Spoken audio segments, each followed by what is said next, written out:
Ang aking ibabahaging kwento ay tungkol sa nakakagimbal at nakakalungkot na pangyayari sa aking pamilya, Sir Sid. Dahil sa kagagawan ng mga nilalang ng dilim at sinasabi ng nakakatanda na alaga ito ng mga aswang na kung tawagin ay Sigbin. Dahil ito ang tinutukoy ng albularyong may responsable na hininga namin ng tulong kung bakit namatay ang kauna-unahang anak naming babae na sobrang ikinalungkot ng aking katipan na si Minerva. Tahimik at payak lang sana ang aming pamumuhay kahit medyo kinakapos kuminsan. Ay sa awa naman ng Diyos, Sir Sid, ay naitatawid ko ang aming pangangailangan sa araw-araw. Bago ko ipagpatuloy ang kwento, itago niyo lang ako sa pangalang Rafael. 50 anyos nitong kasalukuyang taon. Nangyari ito noong taong dekada 80 dito sa Calbayog, Samar, nung nakatira pa kami sa isang sitio. Tandang-tanda ko pa na mag-iisang taon pa lang kaming nagsasama ni Minerva bilang mag-asawa at isang buwan na lang ay manganganak na ito. Kaya nasasabik na kaming mag-asawa sa kauna-unahan naming magiging supling. Kaya porsigido akong magsumikap sa pamamasada ng tricycle dito sa aming sitio. Pero hindi maiiwasang kapusin pa rin dahil may araw na matumal ang mga pasahero, lalo na kung araw ng Sabado at Linggo dahil walang pasok ang mga estudyante. Lalo't hindi na rin ako namamasada kapag kumakagat na ang dilim. Dahil sa di maiwasang kababalaghang nararanasan ko habang ako'y nagmamaneho sa kalsada. Nanghihinayang man pagkat ito pa naman ang oras na malakas ang kitaan. Lalo na kung makakatagpo ng pasaherong galing Maynila na inabot na ng dilim sa terminal. Tandang-tanda ko pa nung gabing ako'y may hinatid na pasahero sa kabilang sitio at nang marating ko ang destinasyon na kanyang bababaan. Kaya nagmadali na akong binaybay ang pabalik sa aking inuuwian. Nang pagdating ko sa bungad ng tulay na walang mga bahay, ang mga nakatirik, tanging mga punong kahoy lang ang makikita roon at sobrang dilim. Laking gulat ko nang makarating roon ay isang malaking itim na baboy ang biglang tumawid sa kalsada. Kaya sa gulat ko ay naikabig ko ng biglaan ng manibela at muntikan pa akong bumangga sa gilid ng tulay. Nang ako'y makapagpreno at nang aking lingunin ang itim na baboy, nakita kong nakatingin ito sa direksyon ko. Titig na titig at nagbabaga ang mga mata nito dahil sa sobrang pula. Kaya sa takot ko at alam na hindi iyon ordinaryong hayop, ay mabilisan kong pinaharurot ang tricycle.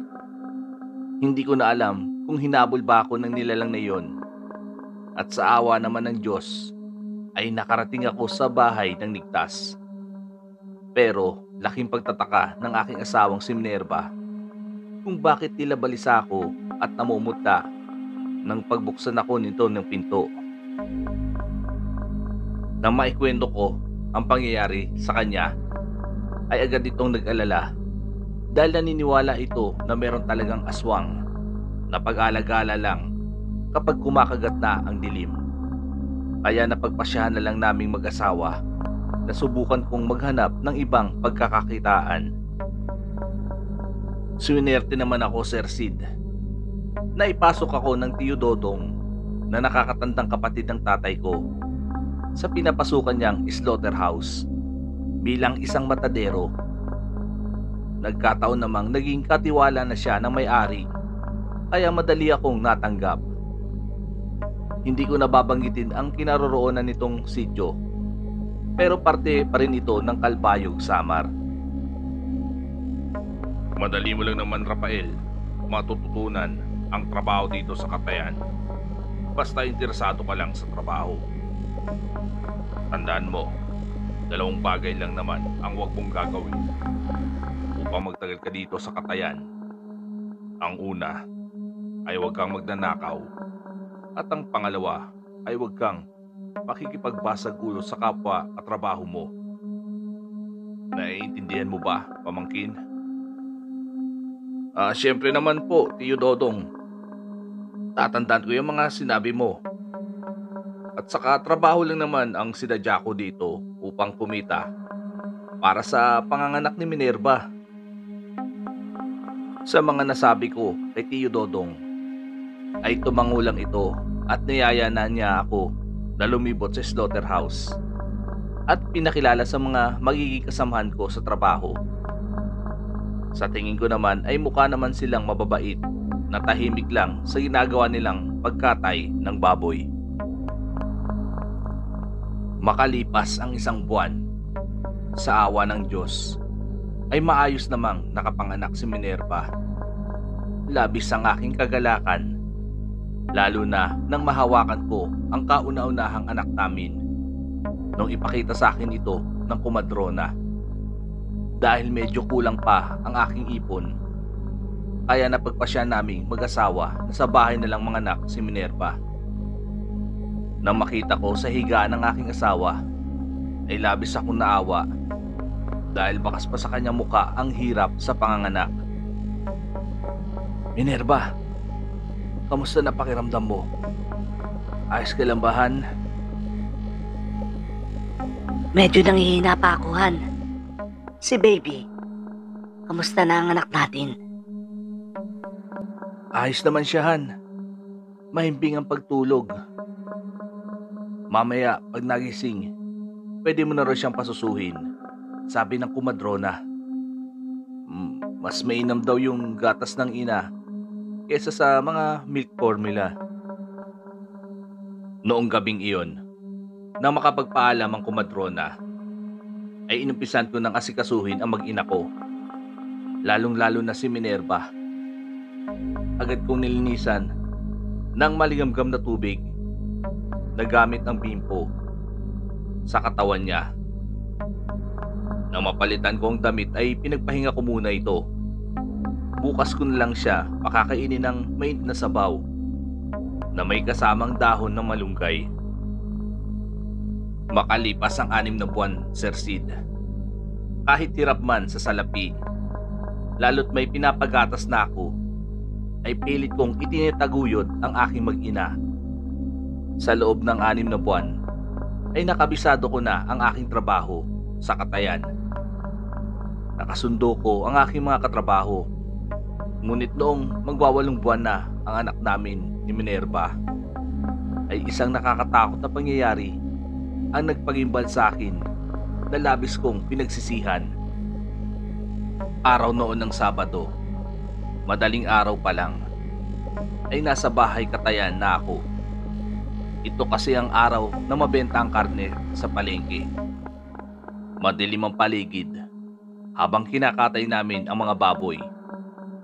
Kabisado ko na ang bawat paghati ng katawan ng baboy sa tulong ng aking tiyo. Matapos ang buong maghapon ko sa aking trabaho, ay maligalig akong umuwi. May bitbit akong 1 kilong karne na aking ilalaga para makahigop ng masustansyang sabaw ang aking asawa. Lalo't nagpapadede ito sa aming anak. Nag-aagaw na ang dilim at liwanag nung makauwi ako sa bahay.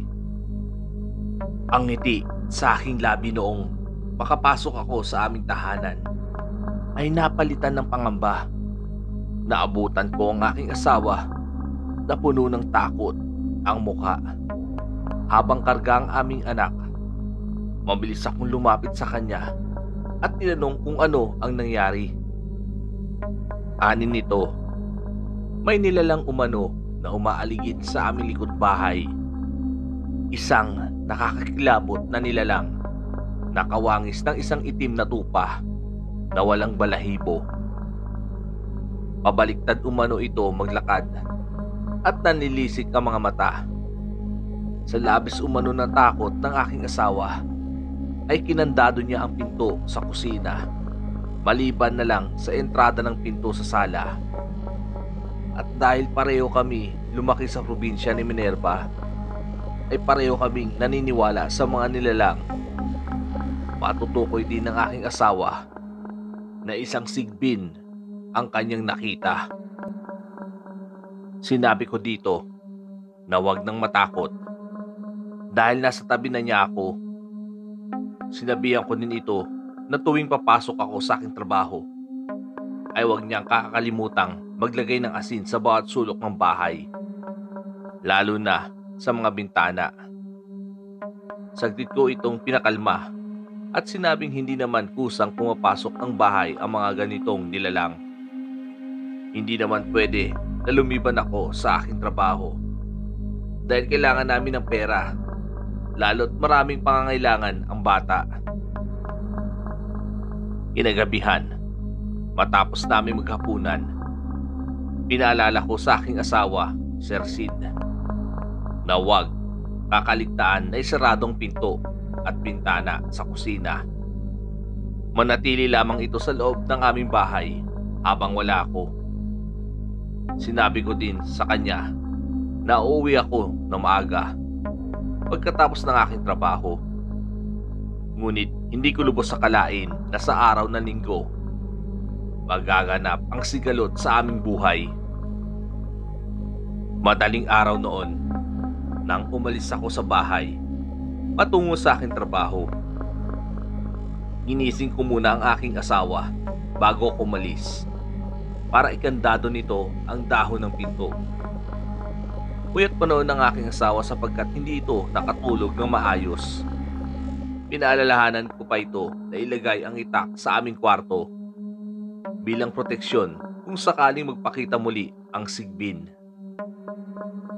Sa totoo lang, Sir Sid, hindi naman masyadong agresibo ang sigbin. Palagi lang ang mga itong nagtatago sa dilim, sa malagong kakahuyan o di kaya'y sa damuhan. Makalipas ang buong maghapon ko sa aking trabaho, ay hindi na ako nag-atubiling umuwi sa aming bahay. Akmang pauwi na sana ako noon, ay bigla akong tinawag na aking tiyo. Ani nito, may ibibigay umano ito sa akin na pangontra sa mga kulam at aswang. Isang uri ng pangontra na tinatawag na Carmen de Guerra. Ito'y pagmamay-ari ng kanyang asawa noong ito'y buntis sa kanilang bunsong anak. Saglit ako na sumama sa bahay ng aking tiyuhin. Nabanggit ko kasi sa kanya ang tungkol sa gumagalang sigbin sa aming bakuran. Hindi naman ganon kalayo ang bahay ng aking tiyuhin. Naninirahan kasi ito malapit lang sa aming pinagkakatayan. Matapos ko makuha ang bigay na pangontra, ay nagmamadali akong naglakad pa uwi ng bahay. Halos takbuhin ko na ang kalsada sa labis na pag-aalala sa aking mag-ina. Hindi ko alam kung bakit tila kinakabahan ako ng mga oras na iyon. Bawat takbang ng aking mga paa ay malakas ang kabog ng aking puso. Pinagpapawisan ako ng malamig at maraming bagay ang nagpapagulo sa aking isipan. Sir Sid, halos sumpain ko na ang aking sarili noong makauwi ako sa aming bahay. Dinatnan ko ang aking asawa na duguan ang damit habang tahimik na umiiyak. Karga nito ang dugoang lampin. Noong makalapit ako sa aking may bahay, halos hindi ko mapigilang sumigaw. Malinaw kung nasilayan ang lasug-lasug na katawan ng aking anak. Tinanong ko si Minerva kung ano ang nangyari at kung sino ang pumatay sa bata. Bago ito nagwika, ay humingi muna ito ng tawad sa akin. Kasalanan umano niya kung bakit nasawi ang aming anak. Paliwanag nito, iniwan umano niya saglit ang bata sa kuna. Habang natutulog ito, kailangan niyang magbanyo para magbawas. Bigla raw sumama ang kanyang pakiramdam. Habang nasa banyo umano ang aking asawa, bigla siyang nakarinig na magkakasunod na kaluskos. Nasa bahaging kusina ang aming palikuran, kaya agad nitong mapapakiramdaman ang bawat kalabog sa paligid. Ngunit ang ingay na iyon ay hindi nagmumula sa kusina. Bagkus nanggagaling ito sa sala. Sa tindi ng takot ni Minerva, kahit hindi pa ito tapos magbawas, ay nagmamadali siyang lumabas ng palikuran kahit na walang hugas ang kanyang maselang katawan na pinaglalabasan ng dumi. Ani pa umano ng aking asawa. Nagimbal siya nung makalabas ng banyo dahil nilalapan na raw ng sigbin ang aming anak. Sinira nito ang bintana sa sala at sa pilitang pumasok. Saglit na patigil ang sigbin sa paglantak sa aming anak at tinapunan ng tingin ang aking asawa. Sa puntong iyon, sinakmal ng nilalang ang kaawa-awa naming anak at balak lumusot palabas ng bintana. Kahit nilamon ng matinding hilakbot ang aking kabiyak, ay umaasa na hindi ipapatay ang bata. Agad nitong kinuhang itak sa ibabaw ng hapag, malapit sa kanyang kinatatayuan. Mabilis nitong sinugod ang sigbin at walang habas na pinagtataga. Bago pa man makalusot palabas sa puntong iyon, binitawan sa pagkakasakmal ng nilalang ang aming anak at tumalon ito sa bintana. Pinili nitong tumakas na hindi kasama ang labi ng bata. Nagagawin sana nitong hapunan. Nakita ko ang ilang bakas ng dugo sa bintana. Marahil nakatamo ng matinding pinsala ang sigbin. Hindi ko sinisi ang aking asawa sa pagkamatay ng aming anak. Bagkus, sinisisi ko ang aking sarili. Dapat sana umuwi na lang ako agad ng bahay at hindi na sumama pa sa bahay ng aking tiyuhin para kunin ang pangontra. Wala naman mahingian ng tulong si Minerva sapagkat malayo ang agwat ng kabahayan. Sa tindi ng galit ko, ay ginalugod ko ang kasukalan sa aming likod bahay upang tugisin ang sigbin. Sinundan ko ang bawat patak ng dugo sa lupa. Mahanap lang ang nilalang na pumatay sa aking anak. Ngunit nabigo akong makita ang sigbin. Dahil wala nang pag-asa na makita pa ito, ay muli akong bumalik sa bahay. Hindi ko magawang tignan ng diretso ang gutay-gutay na katawan ng aking anak na halos hinilap ng matatalas ng ngipin ang bawat hibla ng laman. Pinaalam ko sa aking tiyuhin ang pangyayari. Binigyan namin ng maayos na libing ang aking anak na hindi na dumaan sa mahabang lamay. Ibinaon namin ito ni Minerva sa aming likod bahay. Ayon na rin sa kagustuhan ng aking asawa. Wala akong nagawa kundi tanggapin ang mga nangyari, kahit masakit sa aming kalooban. Sa mga lumipas na araw, nagpatuloy kami sa buhay na puno ng kasawian. Umaasa ko na muli kong makikita ang nilalang na tumapos sa buhay ng aking anak para pagbayarin ito. Subalit, hindi na ito muling nagpakita. Inalaunan, lumipat kami ng bahay at malapit sa tahanan ng aking tiyuhin. Doon kami nagsimula sa panibagong yugto ng aming buhay ni Minerva. Pinilit namin kalimutan ang masaklap na nangyari sa kahapon na nagsilbing bangungot sa aming nakaraan. Sa tulong ng Panginoon, kahit papano'y unti-unti na naming nakakalimutan ang nakakagimbal na pangyayari sa dati naming tirahan, kung saan nasawi ang unang supling na magbibigay sana ng liwanag sa aming mag-asawa.